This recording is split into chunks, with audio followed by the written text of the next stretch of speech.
So നമ്മൾ ഈ സമയത്ത് എന്ത് ചെയ്യണം എന്നുള്ള കാര്യം പറയാനുണ്ട് കേട്ടോ.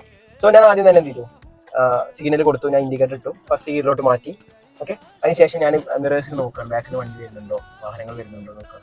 ഇവിടെ നോക്കാം, ഇവിടെ നോക്കാം, അവിടെ നോക്കണം. ഓക്കെ, അതിനുശേഷം ഞാനിത് തിരിക്കാൻ കേട്ടോ.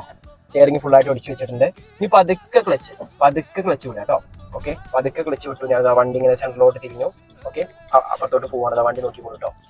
നമ്മുടെ വാഹനം ഏകദേശം അവിടെ എത്താനായി. ഇനി എനിക്ക് മുന്നിലേക്ക് പോകാൻ കഴിയില്ല. സോ സെന്ററിലാണ് ഞാൻ നിൽക്കുന്നത്. ഓക്കെ, ഈ സമയത്ത് ഞാൻ ചെയ്യേണ്ടത് നോക്കിയാണ്, വേഗം ഞാനിത് റിവേഴ്സിലോട്ട് വേഗം മാറ്റിട്ടോ. ഞാൻ വേഗം തിരിക്കുകയാണ് കേട്ടോ. കുറച്ച് തിരിച്ചാൽ മതി, കുറച്ച് ഞാൻ ബാക്കി കിടക്കുന്നുള്ളൂ. കുറച്ച് നമുക്ക് വാഹനത്തിന് പോകാൻ കഴിയുന്നത് മാത്രം. വേഗം ചെയ്യാം, ഫസ്റ്റ് ഇടുക, വേഗം തിരിക്കുക. ഓക്കെ, ഇവിടെ ഈ സമയത്ത് ആക്സിലേറ്ററിന്റെ ആവശ്യമില്ല. ക്ലച്ച് ഹാഫ് ക്ലച്ച് വന്നാൽ തന്നെ വേഗം നമുക്ക് എന്ത് ചെയ്യാൻ പറ്റും, വണ്ടി പോകാൻ പറ്റും. ഓക്കെ, എല്ലാ വാഹനങ്ങൾക്കും അതിൻ്റെതായിട്ടുള്ള ചെറിയൊരു സ്പീഡ് എപ്പോഴും ഉണ്ടായിരിക്കുന്നതാണ്. സോ അതുകൊണ്ട് തന്നെ ക്ലച്ച് താങ്ങിക്കൊടുത്ത ഒരു ഹാഫ് ക്ലച്ച് വന്നു കഴിഞ്ഞാൽ